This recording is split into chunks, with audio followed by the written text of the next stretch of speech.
If you have not studied economics, if you have not studied the social sciences, if you have not studied the history, how can you find the solution? You have to understand the traditionally what we were doing, and if they're talking about the Indian knowledge system, if you do not get understanding of that, you will not be able to find the perfect solutions. So understanding the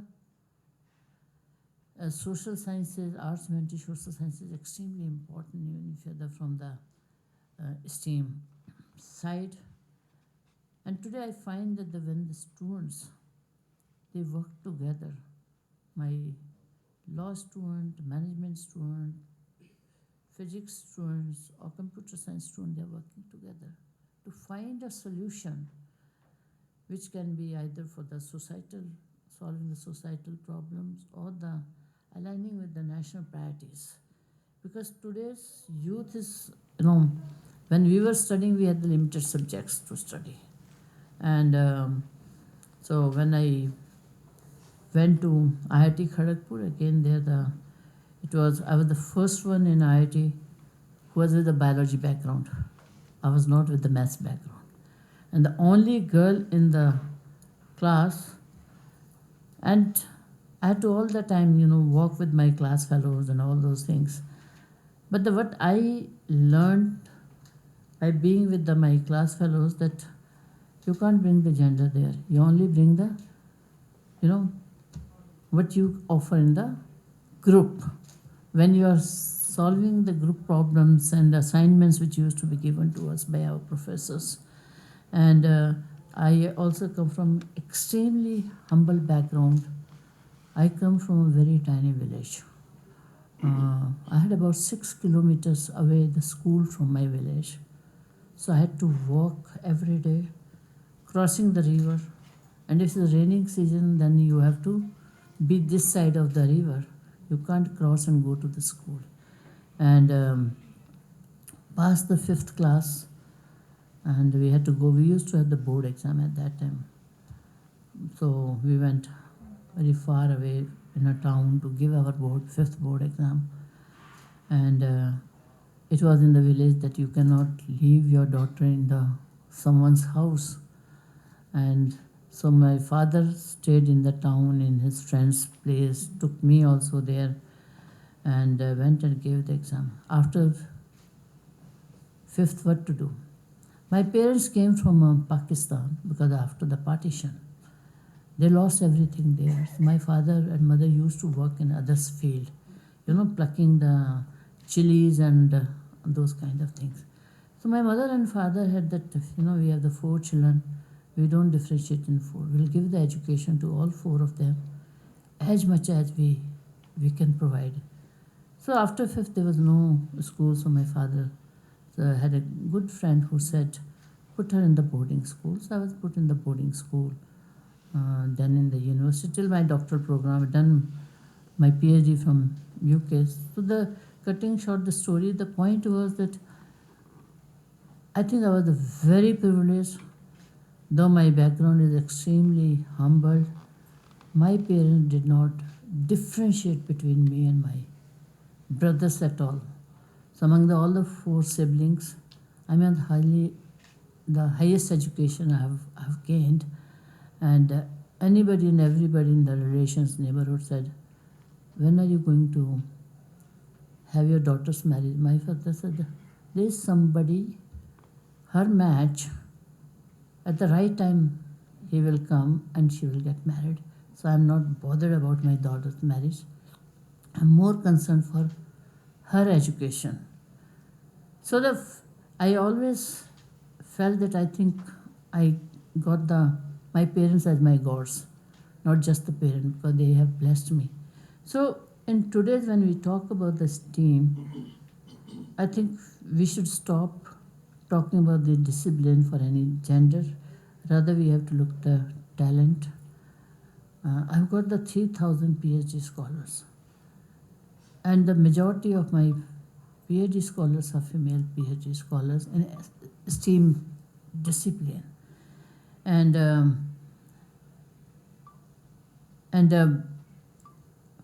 when they work, They don't look at the what time is. Sometimes I find them 10 o'clock, they're sitting in the lab and they're working with the PhD scholars. Because what is important, how passionate you are about a discipline, about doing something. And if you are passionate for doing something, you will not look at, you know, what is the gender is. You will only look at that people who are working. And our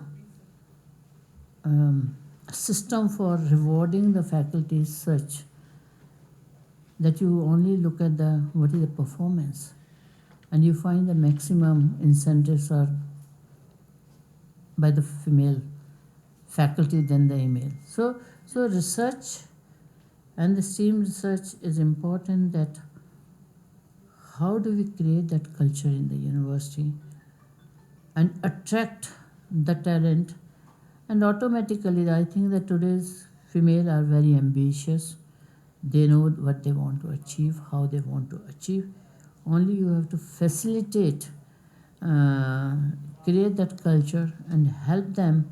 And that's the way the education institutions play important, how you are going to create those researchers and scientists who will contribute to the economic development of the nation, and also in the technology space when we talk about how they can prioritize and who can align with the national priorities, because that's where we are looking at the nation building and making India self-reliant nation by 2047.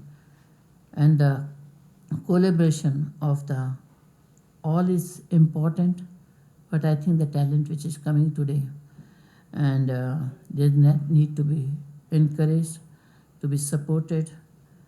And we see that, as I said, we have the 50-50, the male-female students.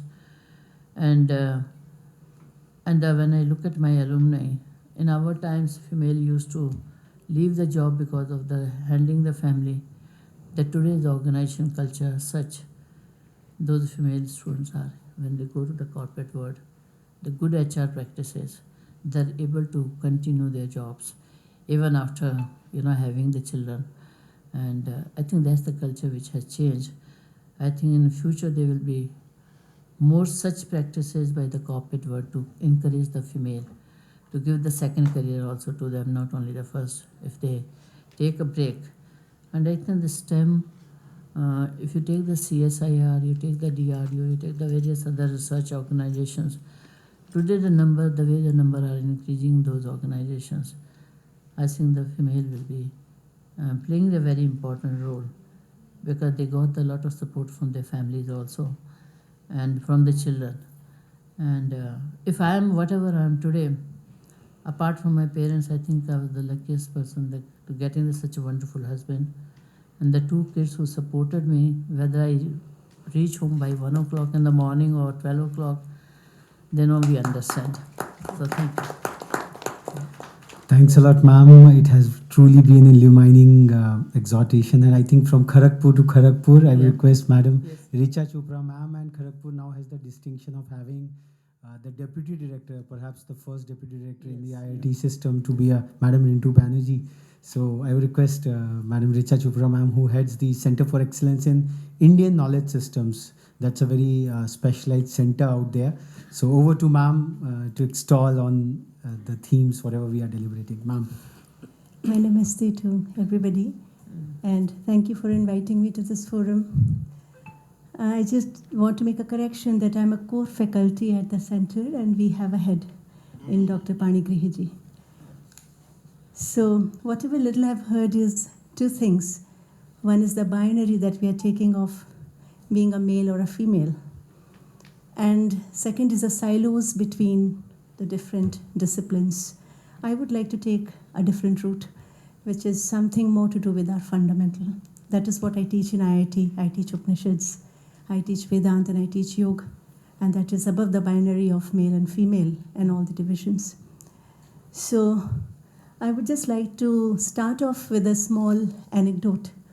And I think that will make it very clear that we have to rise above these silos and these binaries of being a male or a female or different disciplines, and really anchor into the self that we all are. So the story goes as that once upon a time, we all know Raja Janak, the vice father of Sita. And it is said that he was a very, very good administrator, and he had a very deep sense of self-inquiry. And one night, like all of us, whether male or female, he goes into a state of deep sleep. And we deep sleep, when there are no dreams, we call it as sushupti. So when he's in that state of deep sleep, suddenly his minister comes and wakes him up, and he says, okay, there's a battle and we have to go and fight the battle. So he wakes up dutifully and gets ready, and with his army men, women, whatever imagination we have of a war, he goes and he fights the war, but he loses the war. So when he loses the war, he's soiled, he's bleeding, people have died, and he's really in a very deplorable condition, mentally, physically. And now, amidst all these vicissitudes or the tumultuous situations that he's facing, he's also physiologically, the need of hunger comes. And when the need of hunger comes, he's hungry, but there's nobody to help him, because there's a saying that when you're not in your good times, people are not there to help you. So, but somebody indicates that, there's a temple there and maybe you'll get some food there. Because if they help him, the new king will not be happy. So he's a wise person, no complaints. He walks all the way to the temple, and when he reaches the temple, there's a very, very long queue. So when he reaches there, after a long time, he gets some food, which is like the scrape, bacha kucha. So he takes that food gracefully, and he comes and sits under a tree, and when he's about to eat that food, there's an eagle that is circling on his head. And the eagle comes and takes the food and goes away. Now he cannot take this pain anymore. Imagine, he's beaten up from all sides. So he screams, he says, I just can't take this anymore. And suddenly his eyes open. And he realizes he was dreaming. And he says, everything is perfect. My kingdom is there, the queen is there, everything is there. See, when we have bad dreams, all of us have had unpleasant dreams, and we know that the reality in the dream is as real as the reality that we are facing now. How many of us agree to that? It's as real. We scream, we almost fall. And what do we say? Oh, thank God, it was a dream. Perhaps we are ordinary. But he was not ordinary. He was extraordinary. So he has this question, kya wo sach na ye sach? Do we ever question that? Never. Wo sach na ye sach? Because that was as real as what is there here. So he has this question and nobody is able to answer him. Everybody thinks something has gone wrong with the king. They can't even relate to ye wo sach kaun se sach ki baat kar rahe hain.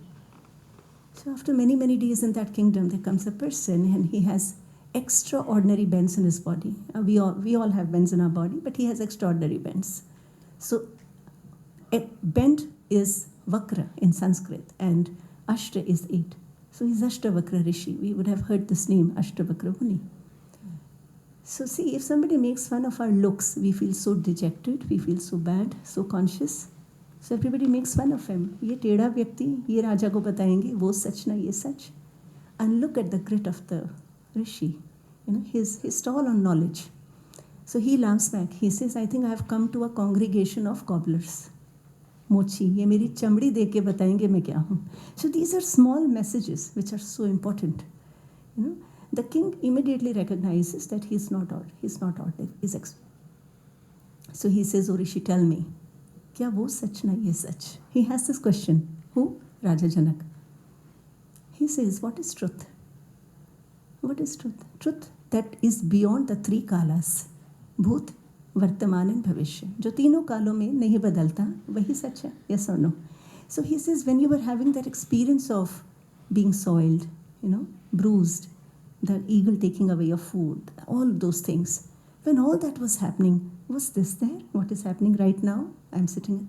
He says, no, this was not there, only that was there. He says, there was such nahi, because it's not there here.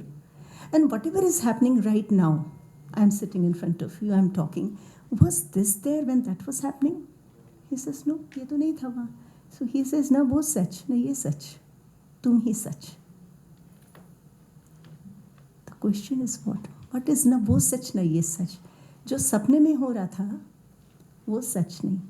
जो अभी जागृत में हो रहा है, ये भी सच नहीं, क्योंकि ये भी बदल जाएगा. और ये था भी नहीं. पर तुम जो सपने को देख रहे हो और तो जो तुम जागृत को भी देख रहे हो. And when we come out of a deep sleep, all of us, we say, oh, I had a very good sleep. Do we say that? बहुत अच्छी नींद आई. Do we say that? कोई सपना नहीं था. Now think about it. जब इतनी अच्छी नींद आई तो किसको पता चला? So there is definitely an observer in us, isn't it? There is somebody in us which is beyond the three states of Swapna, Jagrut and Sushupti. And now if we see ourselves from the dimension of body, breath, mind, higher mind, all of this is changing. All of this is changing. But still there is a continuous I in all of us. There is a continuity.